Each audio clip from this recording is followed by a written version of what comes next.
I was at the Pima Air and Space Museum going through boxes of archive of 376 papers, and came across an article written by what's the German name for the policeman? Beerhausen, whatever. And so it told of an incident where 6 Allied airmen were beaten to a pulp, and witnessed by him. He wasn't able to stop that. So I called Jerry, who mentioned that to him, and he said, oh yeah, he was familiar with the incident and knew what happened to the airmen. They survived, and I thought that would be a good topic to speak here. So Jerry has written many books. They're available in the hospitality room. Pick one up and take it. Yeah, if you pick up a book, make sure you pay for it, though.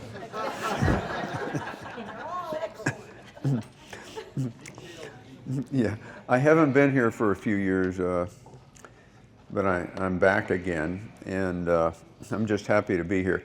My connection to this whole thing is that my dad was a tail gunner in the 485th Bomb Group, and that got me interested in writing books initially, and I got to know a bunch of people from the different groups as I continued my writing.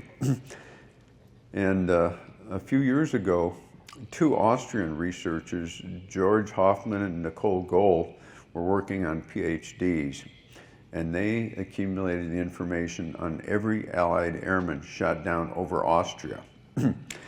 But their focus wasn't just on the numbers of airmen, it was on atrocities.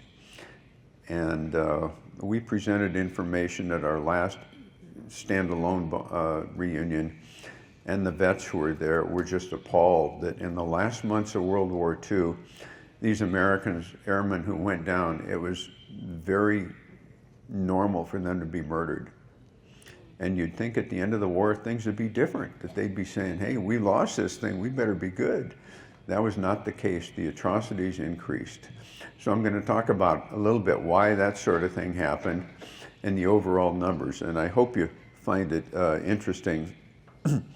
And out of all the cases which I'll talk about, only 15 were prosecuted as war crimes. So there were so many things happening then. To give you an overview, Austria was pretty free from bombings until August of '43. Some of the planes from North Africa had made it up as far as Austria, but it was a pretty long trip from North Africa. So that was one of the first bombings was in August of '43.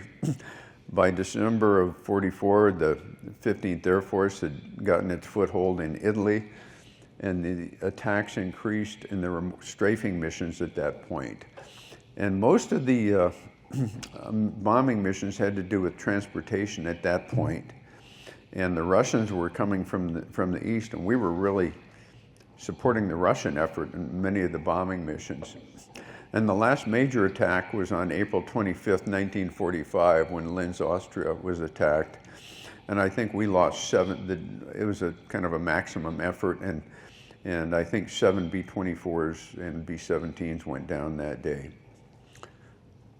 And during the war, there were a total of 697 attacks on Austrian targets, but 60% occurred in March and April in 1945, just before the war ended. So we'd really ramped up the attacks as the Russians approached.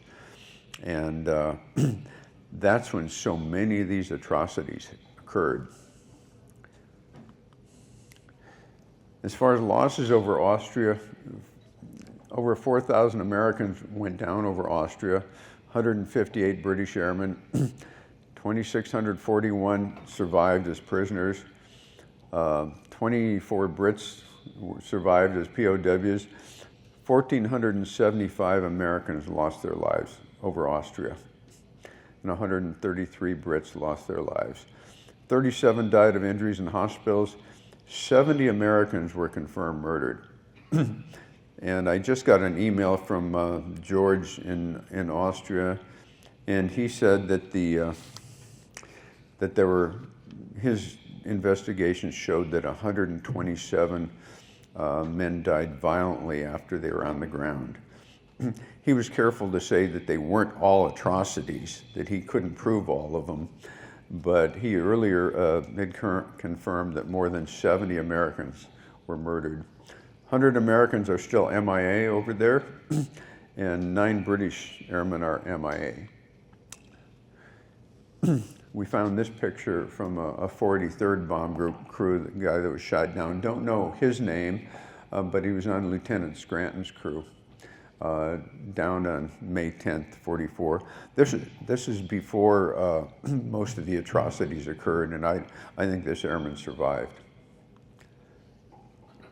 Now, the original policy, and it was a pretty strict policy, and it was the same or similar to the policy in Germany. If you were shot down, you made it to the ground, the civilians would capture you, or the Home Guard would capture you. You'd be taken to a local police station. The Luftwaffe would be called, the Air Force would be called. They'd come and take you to the nearest air base, the German air base, which was a collection point. And after they had several men collected, they would be transported to Dulag Luft up in Germany and go from there to a POW camp. There were isolated cases of beatings and some murders, but they were pretty isolated. There was, the Germans were very organized and methodical, and so that policy was in place earlier in the war. Whoops. What did I do?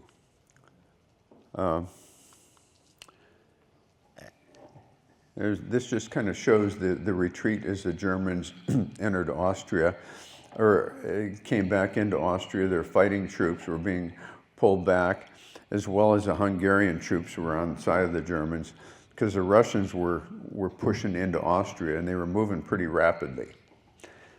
And so what caused that was, as the Russians approached, the Home Guard troops were needed on the front lines, so the guys who would originally be in charge of getting prisoners safely to an air base where they could be taken to Germany, the Home Guard were pulled away and taken to the front lines to fight the war. That left civilians in charge. And who were the civilians in charge of the government? They were all Nazis. And those in charge began to encourage the killing of Americans that were shot down. There's an unidentified American who went down somewhere over Austria. I mean, the propaganda had started much earlier in Germany. And this is, a fairly well-known case. It was an 8th Air Force airman who had that on his A2 jacket. The name of the airplane was Murder Incorporated. So from that, the Germans started saying that all the Americans were criminals and members of the mafia, and that they were not prisoners of war, but they were mafia people and should, be treated as such. And this is some specific propaganda that it's going to relate more to the story that I'm going to tell you. It was obviously anti-black stuff. And, with its depictions. And they had a lot of political officers at that point, even at the air bases, that weren't pilots. They were political officers to encourage the pilots to keep fighting and to keep hating. I'll be talking more about this guy, but I came upon this case somewhat by accident when I was writing one of my books, and these Austrians approached me and asked for my help on some of the things they were doing. And they said they were collecting the cases of all American and Allied airmen who were murdered, victims of atrocities in Austria. And I said, is there anybody from the 332nd Fighter Group? And they said, well, yeah, there's one. The Red Tails, or Tuskegee Airmen. And that was this man. And what was interesting about it was that he was murdered not when he hit the ground, but he was murdered while in custody at an air base. The propaganda was flowing freely in Austria, and he was shot down on April 1st. That same day that he was shot down, this article came out, the one on the right, with the headline being "Another Messenger of Culture." Really despicable things, talking about black airmen. But the picture in the newspaper was not Manning. I mean, he was shot down that day, but we think it was Newman Golden, who actually survived the war as a prisoner, that they photographed him. I don't know if you can see that they look pretty similar, and he was shot down just a few days earlier. So the circumstances were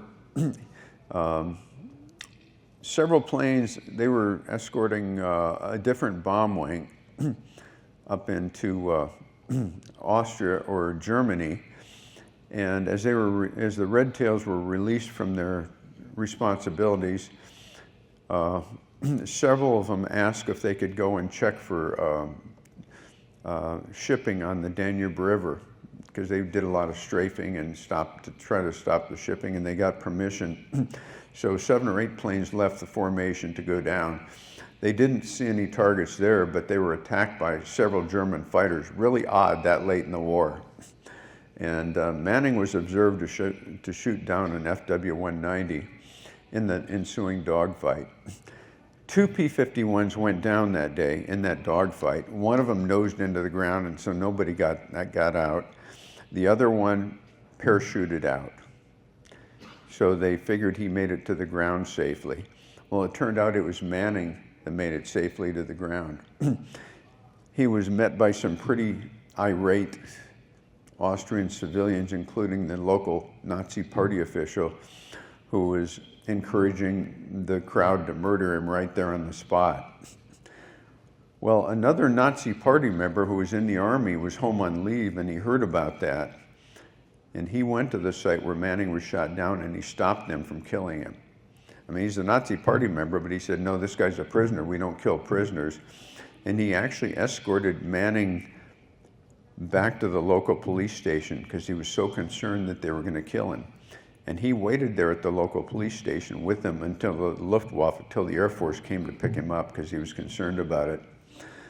And even though it was at the end of the war, this German soldier who stopped the execution, he was court-martialed for it by the Germans, ended up going to the Gestapo, and he survived the war. The man who encouraged the execution at the scene was later committed suicide, the Nazi party member. But after Manning made it safely to the air base, 2 nights later, the jailer was given some official orders. He thought they were official by these 2 Luftwaffe officers to release him. And he thought, well, they're releasing him to take him to the Dulag Luft now, which was kind of the standard procedure. Later, they found out they were not valid orders, they were forged orders. And these guys took him out and hung him from a light pole. His body was found badly beaten the next morning.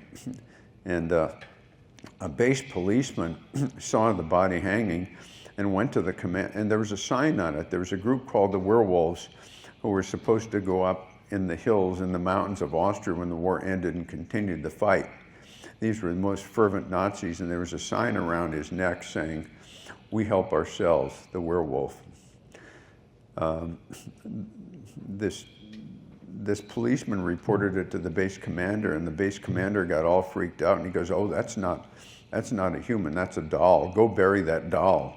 And he goes, "No, it's an American airman, it's a black airman." "No, it's not, I don't want to hear that, it's a doll." So this guy went out and buried the doll, the American airman. But to show you what was going on at that time at higher levels, there's an order from the high headquarters that terror flyers should be sentenced on the spot where they landed. These were 2 of the guys that were in charge of that. Both were executed in the war crimes trials. That didn't help the Americans who were the victims. Here's two other people who were executed. One of them was hanged, and the other one was executed by firing squad. Now, the lesser war crimes weren't tried at Nuremberg. Those were the crimes against humanity, so-called, against large, the concentration camp leaders and things like that were tried at Nuremberg and Hermann Goering and people like that. But when the lesser war crimes occurred, they were tried in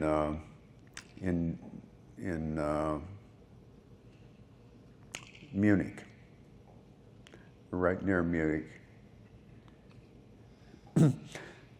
When this was all said and done and we'd uncovered this information, the Austrian government acknowledged that during that time, during World War II, that they acknowledged that this American airman was murdered.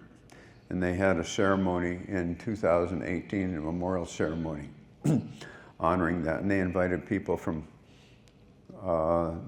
big, political figures from all over the world, really, and had a bunch of Americans there, high-ranking American pilots and things like that. So they finally acknowledged it. I was invited to this thing. I really wanted to go because I'd worked so hard on it. But I was home taking care of my wife, and there's just no way I could leave her or would leave her. So I couldn't go.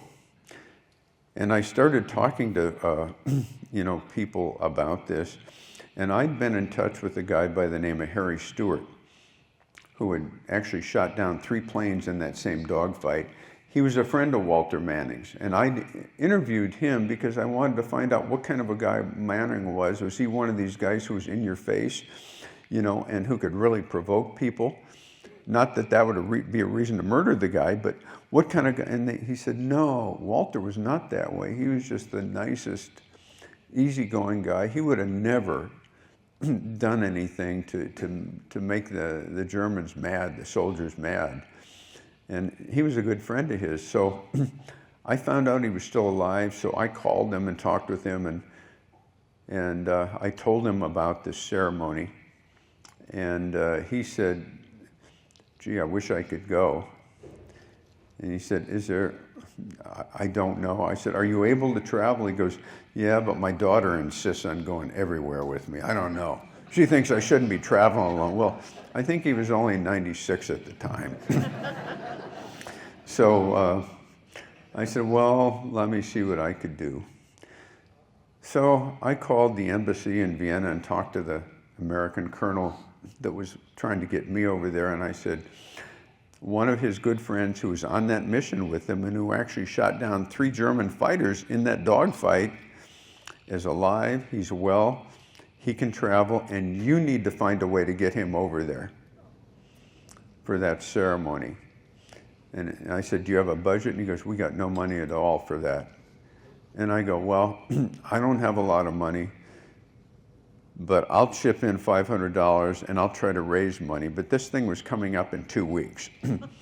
And another thing was Harry's passport had expired. He said, so you're willing to donate money? I go, yeah. And I said, I'll call other people. I'll see what I can get. But he needs to be there. And he goes, no, I don't want you to give it. Let me see what I can do. Well, he managed to, I guess it was either the VFW, the American Legion, nationally paid for the flight for he and his daughter to go.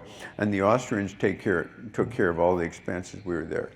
But that's Harry at the ceremony, and he actually spoke. And it was real emotional for him. We're working, they want to build a monument in Philadelphia to honor him, which is a nice thing to do. It's going to cost $650,000. And that's a lot of money to raise, so we'll see what happens with that. Yeah, that's Harry again, and that's him that after the mission that day when he shot down 3 German fighters. Pretty dapper looking guy. He's still dapper.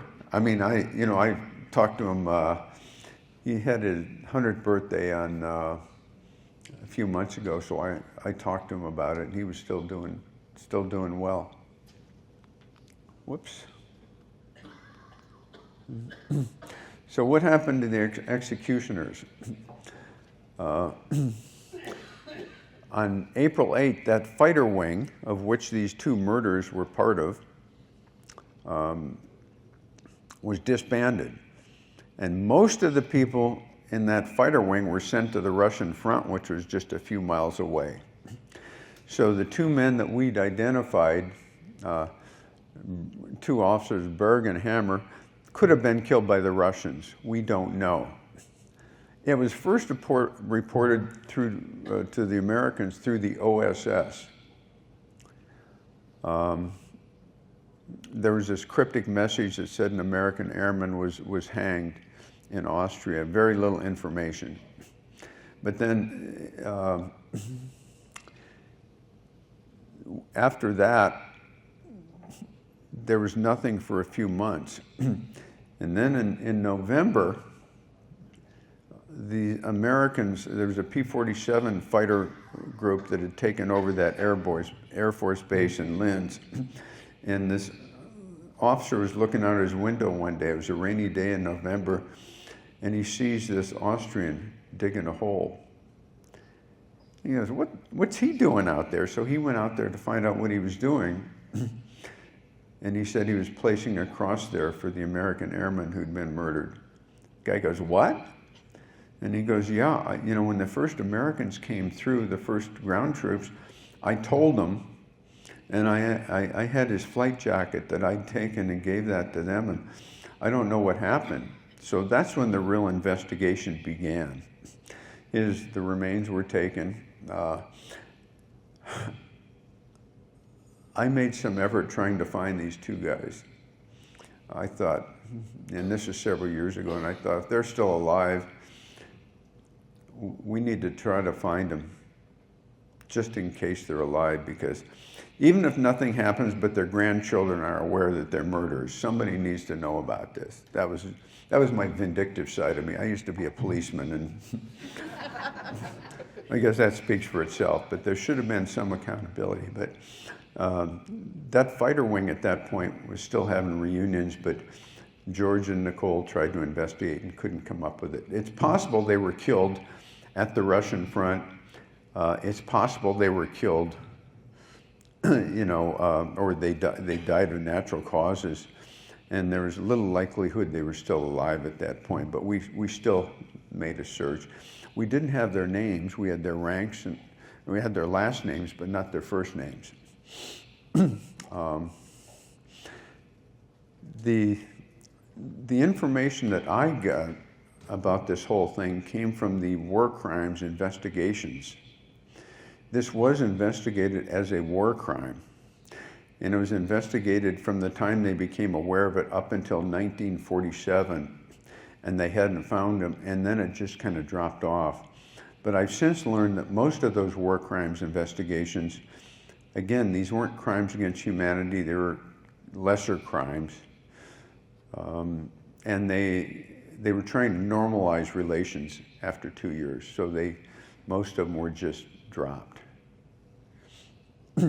That's not what you see on the internet, though, and I'll tell you about that in a little while. It's kind of painful sometimes to see you work for 10 years to get the truth out, and then it takes on a modern interpretation with stuff that's not true at all.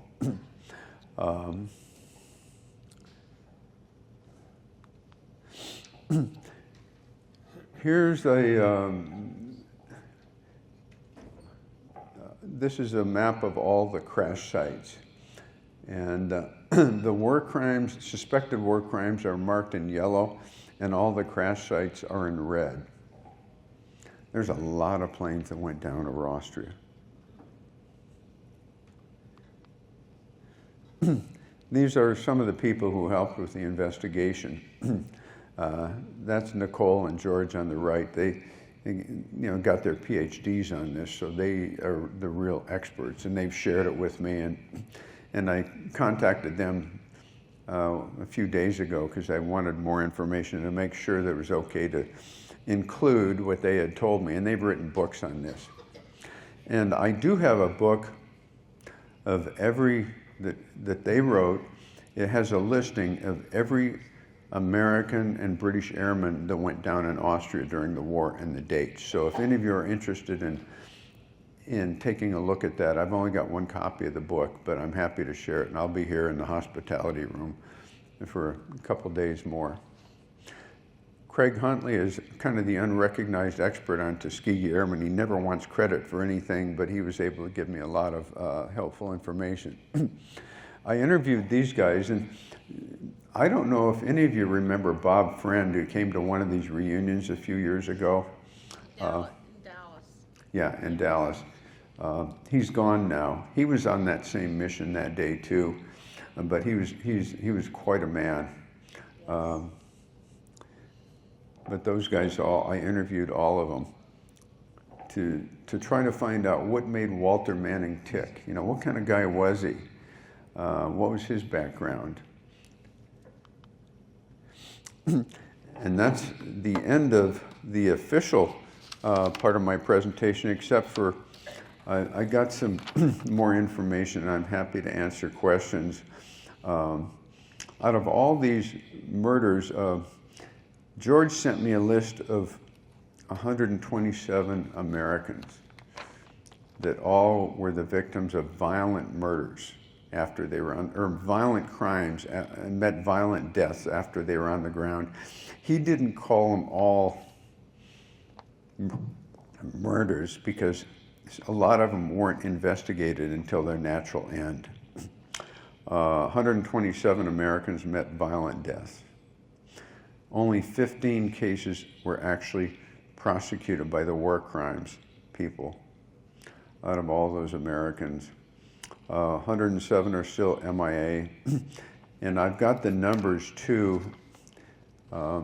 George didn't want me to release the entire list of names of those murders, those confirmed murders. He said it's still pretty sensitive, but in your individual bomb groups, if you want to know the names of the men who were murdered, I've got that information and can give it to you. They're very careful about it, but I've got. I was talking to some people from the 461st. There's 18 men from that group who were murdered. That's quite a few. And again, most of these murders happened in the last 3 or 4 months of the war. When we presented this information originally at a standalone 45th reunion, the airmen were just shocked to hear it. My dad was gone then, but he was flying those missions, those last months of the war, and they had no idea that this was happening to that degree. You took your chances. If you're shot down, there's no guarantee you're going to survive. But the vast numbers of American airmen who were murdered. I came upon one case a few days ago that I looked at more closely. He was from I'm not sure if he was from the 52nd Fighter Group. I think he was from he was a pilot. And in that case, he got into a fight with the local mayor in this village. And in the scuffle, the mayor was shot. And this American airman was just murdered. They just took him and killed him. So a lot of strange things happened in those days. Things that you couldn't really control. These Americans, of course, they had no control over their destiny. In the case that Kim mentioned, as I recall, there was the local man, or the man guarding them intervened to try to stop the murders. I could research that more. but there are just so many of these cases you don't know, you can't investigate them all. So, do you have any questions on any of this? John? Just want, in case there's any confusion, the Harry Stewart that Jerry was just describing and was instrumental in getting to go overseas for the ceremony is the same Harry Stewart who spoke to us on the final night of last year's reunion. That's right. Just in case there was any doubt, the same gentleman. And a very quick question, at that point in the war, were the majority or even all of the plane downings from the ground versus fighter attack? Most of them were, yeah, anti-aircraft. Can you repeat the question? Oh, repeat the question. He said, were most of the planes, American planes, downed by fighters or anti-aircraft? In the latter part of the war, it was anti-aircraft that shot down the vast majority. When Manning was shot down by a fighter, that was, one had gotten on his tail after, it was really odd to see those fighters come up that late in the war.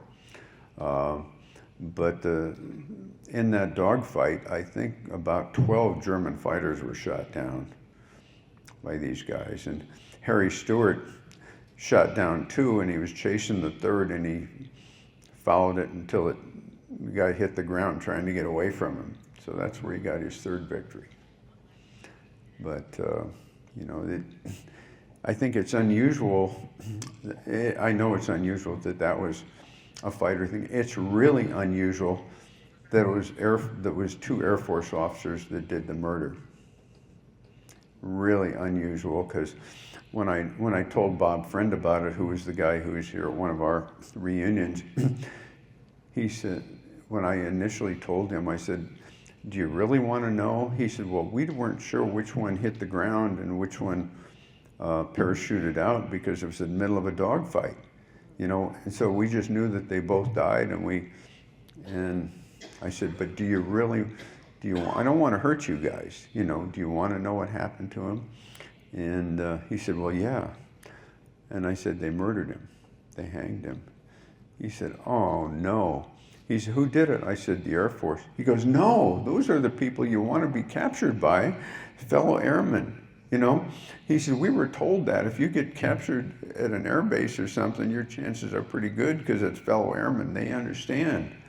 But these were not pilots. These were political officers. And the thing about it is that after a lot of this, we've done a lot of research. There's stories that appeared after the ceremony in Austria. There's ceremonies there's articles that have appeared on the internet about that, and they're very far from the truth. They've even quoted me as the source of some of the information, and it's taken on a new modern context that it wasn't 2 or maybe 3 people who murdered him, but one story said that a mob of people entered the jail where he was kept and wrestled him away from the jailer and took him out and hung him. There was this crowd of civilians. That's not true, you know. And one of those stories even had my name as a source of it.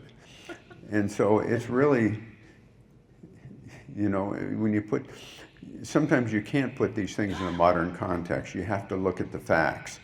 And my facts were the war crimes investigation reports at the time. They weren't what people came up with 70 or 80 years later. And I think I just wonder, we found Manning was an only child raised by his mother. I wonder if she ever knew. You know, I don't know if she was ever told. And I don't know if the vast majority of these people aren't. Maybe they read it in the newspaper if it actually went to trial, these few cases that went to trial where they prosecuted people. But other than that, and maybe they shouldn't know. I don't know. You know, if you were a mother or a wife, would you want to know? If you knew that your husband was lost in the war, you know, that he was shot down and he didn't make it, would you really want to know something more about it? I don't know. Yeah. Did you ever, in the course of your research, find a book? It wasn't published too long ago. It's called When Men Fell from the Sky by Claire Andrew. She's in Paris. She took a look at all airmen who fell from the sky with parachute. And that includes the Germans who bailed out over England and before they occupied France, and of course all the Allies that parachuted over German-occupied or German territory. And they did a very marvelous job looking at things. There were very few.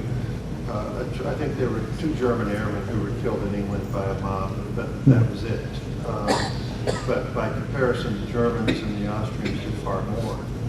And she looked into a lot of these things. One of the worst was called the Russellheim Massacre. I don't know if you've heard of that. Where B-24 from England went down and the civilians in the town murdered them, 6 of them. And some of those people were found guilty later in wartime. So, it's a very thorough book.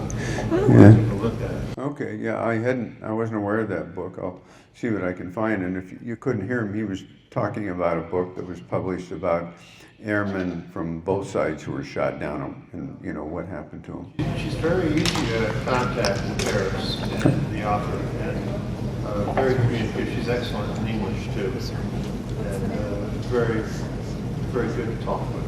Okay. Can you tell us the name of the book again? The book is called When Men Fell from the Sky. I think it was published by Cambridge Press. I'm not trying to... Yeah. The name of the book, if you couldn't hear that, was When Men Fell from the Skies. And Claire Andrew, Andrieu, she's in Paris. She's a professor there. She did what appears to be a very, very thorough job of looking at the massacres and the killings. And I've done some digging on the 483rd B-17 group, and there were at least, I'd say 2 or 3 people who, in one case, was pitchforked to death, another person was executed by 2 Gestapo officers. Yeah.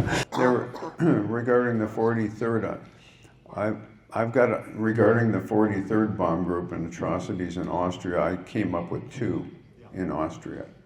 So, but again, if you have any from the different bomb groups, if you want to know more, I can get you more specific information. Yeah.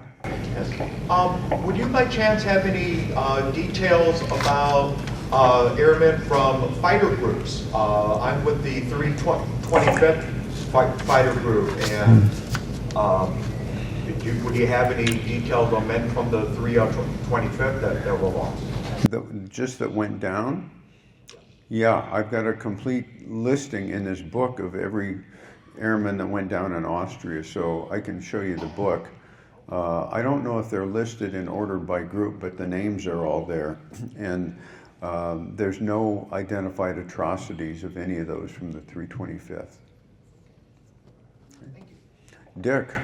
Your slide showed a Nazi by the name of Marcus Leiner, and he was hung, you know, for his part in an atrocity that was actually against 3 guys from the 484th bomb group, and one of the men, I think it was his niece that used to come to 484th reunions, and she was aware, you know, of what had happened to him. She did know about it. Yeah. Okay. She was always looking for more information about it. And I think those trials you were referring to took place at Dachau, I believe. Yeah, right outside of Munich, actually. Yeah. Yeah, that's, are you still in touch with her? Haven't been in touch with her for a while, actually. Okay, because George probably has more information on it, looking at all the war crimes. Yes? Yeah, I think I missed the beginning of your talk, but why Austria? Why are you focusing on Austria? Is there an extensive study on each country? Yeah, Well, the reason I'm focusing on Austria is because there was so much research been on, and so many, there were so many missions to Austria in those last months of the war. And my researcher friend in Austria took the time over several years to catalog every American that went down over Austria. So that's, and also it was a little bit different in Austria during the last months of the war. I mean, there were atrocities in Germany, and a lot of them we never found out about in other countries, other occupied countries. But in Germany, you know, I didn't have the information, and I think that the atrocities in Germany were fairly consistent from, you know, the last couple of years of the war. Any other questions or comments? And would you say that the majority of the atrocities were done by civilians? Yes, the majority, from our research, the majority of the atrocities were by civilians. It was really odd to find an Air Force officer murdering an American airman. And with this case that I described, that I had an interest in, on a couple others too that I know more about, but the interesting part was that, yeah, there was Air Force officers killed him. That was really unusual, unheard of.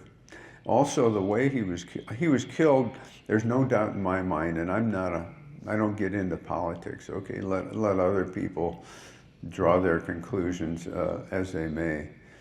But he was killed, from everything I've read, because he was an American.